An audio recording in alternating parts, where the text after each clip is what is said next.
L'ombre de Mariane Gouabi, du cardinal Émile Biayenda et d'autres victimes continue toujours à hanter Denis Sassou Nguesso, une présence omniprésente et terrifiante, lui rappelant constamment que personne n'échappe à la justice, pas même les dictateurs les plus puissants. Écoutez attentivement ce rêve fait par Sassou. C'était une nuit sombre et orageuse. Le vent hurlait à travers les fenêtres du palais présidentiel. Denis Sassou Nguesso se trouvait seul dans sa chambre. La journée avait été éreintante. Exténué, il s'endormit rapidement, sombrant dans un sommeil agité. Soudain, il se retrouva transporté dans un lieu étrange, un paysage désertique et désolé, où le ciel était d'un noir d'encre. Il faisait froid, et une aura de malaise l'enveloppait. Alors qu'il avançait, une silhouette apparut à l'horizon.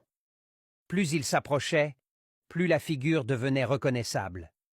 C'était Ngouabi, le président qu'il avait assassiné le 18 mars 1977, des décennies auparavant.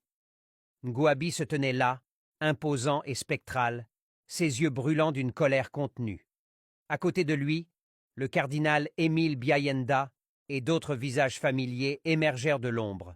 Des victimes de massacres, les disparus du Beach, les opposants politiques disparus et d'autres innocents pris dans la tourmente de son règne. Leurs regards perçaient l'âme de Sassou, remplie de reproches et de promesses de vengeance. Ngouabi prit la parole, sa voix résonnant comme un tonnerre. « Denis, tu pensais pouvoir échapper à tes crimes, mais ici, dans le royaume des ombres, il n'y a ni pouvoir ni protection.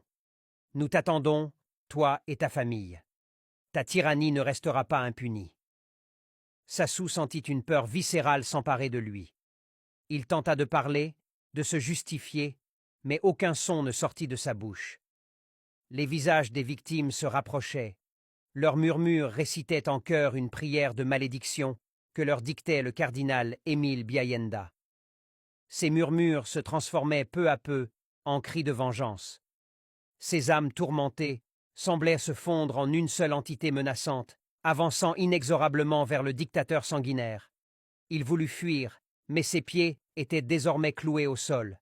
Une douleur intense traversa son corps, comme si les griffes des spectres s'enfonçaient dans sa chair. Ngouabi, illuminé d'un sourire cruel, dit à Sassou ce qui suit. « Nous ne connaîtrons pas la paix tant que toi et les tiens ne nous auraient pas rejoints. » Sassou se réveilla en sursaut, couvert de sueur froide. Le rêve semblait si réel que l'angoisse le saisissait encore. Il se leva, regardant autour de lui avec frénésie, mais le silence de la nuit était tout ce qui répondait. Ce rêve n'est-il qu'une manifestation de sa culpabilité ou une véritable promesse de vengeance d'outre-tombe?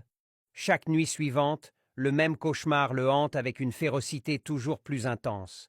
Ngouabi et les autres se font toujours plus réels et toujours plus menaçants. Sassou sait qu'il ne pourrait échapper indéfiniment à la justice de l'au-delà.